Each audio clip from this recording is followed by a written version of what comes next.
લાઇટના connection કાપી નાખવામાં આવશે, જેથી લોકો એકદમ ઉચાટ થઈ ગયા છે કે આ શું થશે અમારા ઘરમાં. અને લોકોએ પૈસા ભર્યા છે, સરકારે એમને આપ્યા છે, આપણે વિકાસના નામે એ લોકોને શહેરમાંથી ખસેડીને અમદાવાદના છેવાડે લઈ જઈને વસાવ્યા છે. હવે જ્યારે 10 વર્ષે 12 વર્ષે 15 વર્ષે લોકોએ પોતાના લાઇવલીહુડને અરેન્જમેન્ટ કરી લીધું છે, ત્યારે આવી રીતે નોટિસ, જનરલ નોટિસ આપીને, કેમ કે દરેક જગ્યાએ તો જર્જરિત નથી, કેટલાક બ્લોક જર્જરિત હશે, કેટલાક ભાગ એવો હશે કે રિપેરિંગ કરાવી જશે એટલે પૂરું થઈ જશે. તો એ તમે જનરલ નોટિસ આપી દો અને એવું આર્થિક ચાલના તબક્કે તમારો જેનું સારું છે તો કંઈ થવાનું નથી ના, જેને સાચા મકાન વ્યવસ્થિત એને શું એને કશું ના થાય ને. સવાલ છે તમે સમજો તમારું ઘર જોવું હોય તો કોણ શું કરવાનું તમને? આ તો નોટિસ નોટિસ બીજા ના આપી શકે. આપનું નામ છે ગગન કાપડિયા. જી અને જી સર. સર, આ નોટિસ આપ ખાલી આ નોટિસને જુઓ ને તો આ નોટિસમાં કઈ જગ્યા ઉપર કઈ દિવાલ ઉપર તમારે આપણે નોટિસની ડિટેલમાં જવું છે કે પ્રોસેસ સમજીશ તમારે? મારે નોટિસની ડિટેલમાં પણ જવું છે ને પ્રોસેસ સર્વે ડિટેલમાં તમને એક મકાનની તમને સર્વે કે તમને આપીશું, એની ચિંતા ના કરો. હા, એટલે તમારી એ રીતે સમજવું તે સમજાવો, મને કઈ વાત જો મારે સોલ્યુશન મારા છે તો તમને એક સમજાવો તો મારે સોલ્યુશન મારા છે. તમે એટલે તમને કહું તમારે કઈ દિશામાં જવું છે. મારે સોલ્યુશન મારા છે. સોલ્યુશન એવું છે આમાં કે ભાઈ આ નોટિસ આખા અમદાવાદમાં મળશે, તમને નહીં. અમારા જે ક્વાર્ટર્સ છે કે જેમાં અમારા કર્મચારીઓ રહે છે એને બી નોટિસ આપી, કારણ કે કાલ કોઈને કોઈ જાણહાની થાય કોઈને તો એની જવાબદારી કોની? એટલે નોટિસ બધાને મળી. જેના મકાન ક્લિયર છે એનું કોઈ નુકસાન થવાનું નથી, પણ જેના મકાન તૂટી જવાના છે કે જે પોતે રિપેર કરાવતો નથી અને સંસ્થાને લાગશે તો એને કાઢવો પડશે. બહાર શું કરીએ ભાઈ? માણસનું જીવ સૌથી અગત્યનો છે. 100% જે સારું હશે એને કશું થવાનું નથી. હું એ જ કહું છું. એટલે તમે આને કારણે તમારી ચિંતા કોઈ જેના મકાનો સારા છે, જે પોતે મેન્ટેન કરી રહ્યું છે વ્યવસ્થિત, એને કશું થવાનું નથી. તો લોકો તો એમાં સમજી રહ્યા છે કે 7 દિવસ પછી એવું લોકો ના એવું નથી. એવું લાગે તમારે તમે એવું સમજી રહ્યા છો. સમજો છો, તમે સમજો છો ખોટું બધા. 7 દિવસ પછી પોલીસ એવું જઈએ મારે શું છે મારી વાત સાંભળો. નોટિસ આપવા જો માનો કે 500 મકાન છે, મારે દરેક નોટિસ આપી. દરેક ઘરમાં હું દરેક દિવાલ ચેક કરવા રહીશ તો એ શક્ય નથી. એની માટે સરકારે એજન્સી નિમી જે કામ કરી રહી છે. હા, પણ અમારે ત્યાં તો એવી કોઈ એજન્સી આવી તમને પૂછીને થોડી આવે,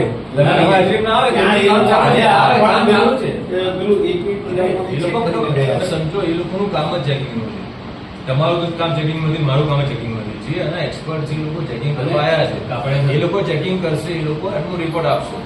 અમે તમને સેફર સાઈડ પર આ નોટિસ આપી કે તમને જેને લાગતું એ કરાવી લો પોતાનું. કોર્પોરેશનને કારો અમને લાગશે કે ભાઈ આ ખરાબ છે બરાબર, તો અમે આનો અમલ કરી દઈશું તરત. બરાબર છે. એટલે તમને હાલના તબક્કે તમારે કોઈ આમાં ગભરાવાની કોઈ જરૂર નથી. જે લોકો પોતે પ્રોપર મેન્ટેનન્સ તૈયાર કરે. હવે આ નોટિસમાં સાહેબ કોઈ પણ જગ્યાએ કે તમે પોતાનું રિપેરિંગ કરાવી લો એનો શબ્દનો ઉલ્લેખ નથી. તો શું કે તમારે જર્જરિત છે અને 7 દિવસમાં તમે ખાલી નહીં કરો તો અમે પોલીસ લઈને આવીને તમારા ગટર પાણી બરાબર. હા તો બરાબર નોટિસ આપી બધાને જોશે ને, એમને થોડી ખાલી કરાવશે. તમને નોટિસ આપી, મારી આ નોટિસ આપી તમને, તમે આટલા બધા આવી ગયા, ખાલી કરવા તો કેટલા લોકો આવશે? એ તો આવવાના છે. તમે સમજો એમને ખાલી કરવાના છે, એમને કોઈ ખાલી ના કરાવે. કેમ કે આ સાહેબ રહેમ રાહો ઉપર નથી સાહેબ. એ લોકો રહેતા હતા આપણા પ્રોજેક્ટના જેને આપણે રિવરફ્રન્ટ બતાવીને આખી દુનિયાને આપણે બતાવીએ રિવરફ્રન્ટના નામે. આ લોકો રિવરફ્રન્ટના નામે સ્થાપિત કર્યો છે. જ્યારે આપણે ચર્ચા છે કે આ નોટિસમાં કોર્પોરેશનને લાગશે કે જે મકાન પડી જાય એવું છે, હજુ સર્વે થઈ એ લોકોને અસર પડશે. જેના સારા જેને કોઈ અસર પડવાની નથી. પણ સાહેબ બીજી એક વસ્તુ તમે જે કહો છો, અને છતાં બી તમારા જે પણ મુદ્દા છે એના સંદર્ભમાં મારી વાત સાંભળો. તમે એનું લિખિત કાગળ આપી દો. અમે દરેકને, કેમ કે દરેકને નોટિસ આપી છે એટલે દરેકનો અમે જવાબ બી તમે આપી શકો છો. દરેકનો બરાબર છે. એક અલગ પ્રોસેસ છે. જે તમે એઝ અ પ્રોસેસ આવ્યા, તમે આજે એઝ અ ગ્રુપ આવ્યા છો તો તમારે આવેદનપત્ર આપો તો આવેદનપત્ર આપી દો. આજે તો ઇન્ડિવિજ્યુઅલ, કેમ કે આજે અમે કોઈ ગ્રુપ તરફથી નથી આવ્યા. આજે અમે કાપડિયા સાહેબ, અમે બહુ સિમ્પલ. અમારે એક પણ માણસની પાસે તમે નીચે જોયા હશે, કોઈ પ્લે કાર્ડ નથી, કોઈ બેનર નથી, કેમ કે અમે એ રીતે આયા નથી કાપડિયા. અમે પ્રોસેસ અમારે તો અમે તમને આવેદનપત્ર આપીને ફોટા પડાવો. આવેદનપત્ર નથી સાહેબ. 3000 લોકોનો નોટિસનો જવાબ છે કે નોટિસ આપી દો તમે તમારે કોઈ પણ કોર્પોરેશન કે કોઈ પણ ખાતું કોઈ પણ ઓફિસર હોય એ ડિસિઝન એની પોતાની જવાબદારી છે. આજે હું તમને કહું કે ચાલ ખાલી કરી દેતો એમનું ઘર સારું હોય તો ખાલી કરો તો મારી નોકરી છે.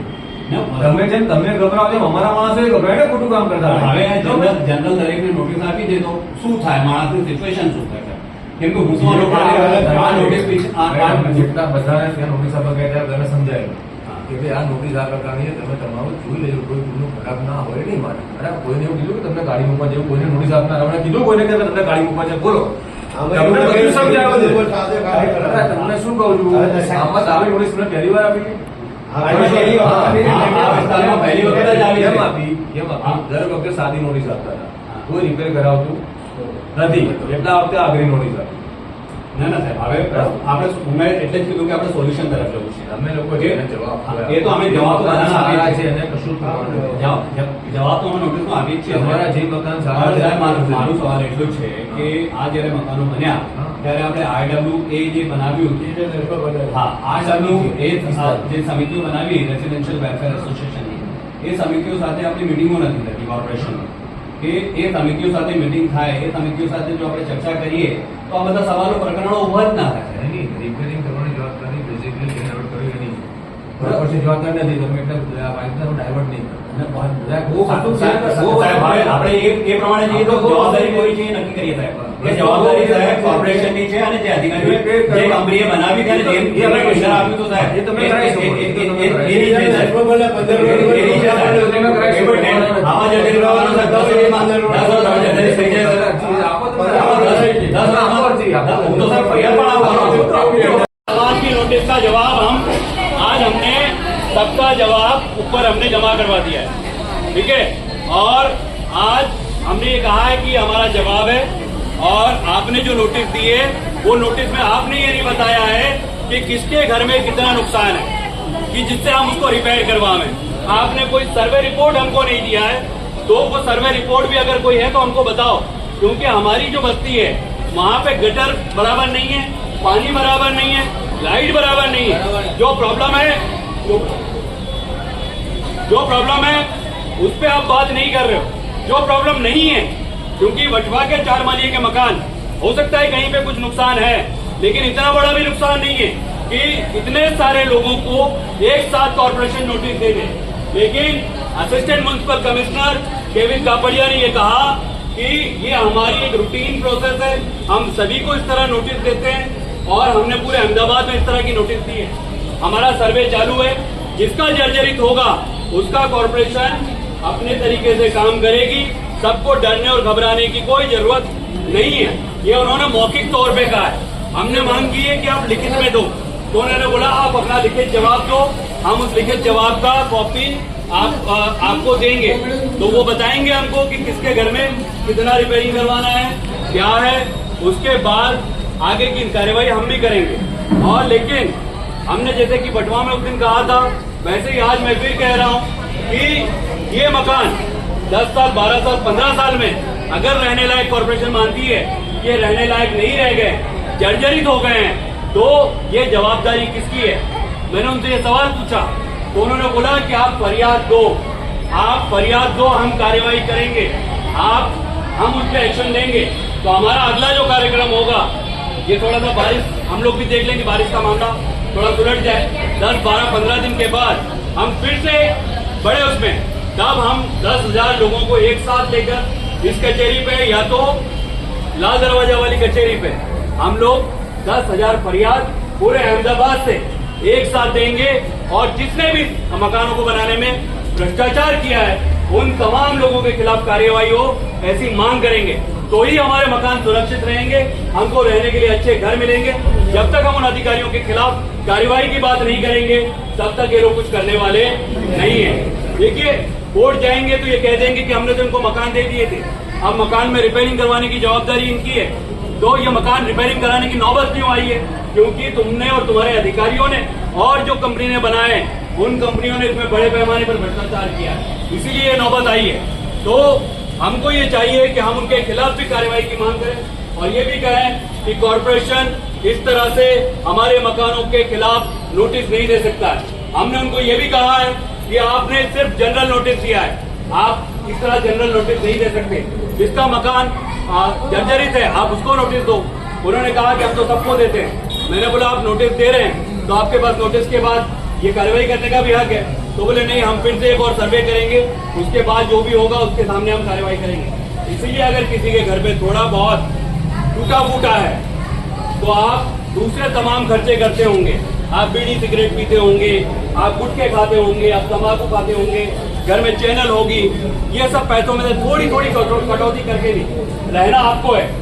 आज अगर हमारी लड़ाई के बाद कॉर्पोरेशन रुक भी जाता है लेकिन रहेंगे तो हम ही लोग ना, तो वो थोड़ा थोड़ा रिपेयरिंग अगर आप लोग करवा लेंगे तो ऐसा सिचुएशन हमारे सामने आके खड़ा नहीं होगा। तो ये जवाबदारी भी हम हमारी समझे।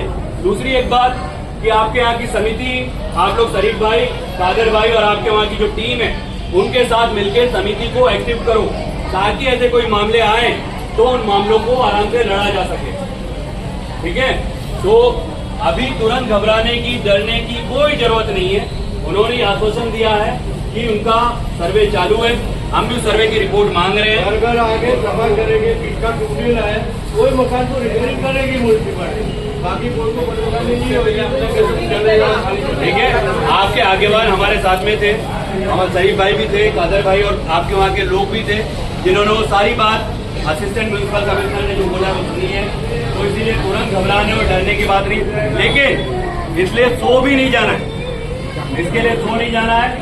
लड़ाई जो उस तरह के मैंने कहा है कि जो हम आपको बताएंगे आपको उस तरह से इसमें कार्रवाई करते रहना।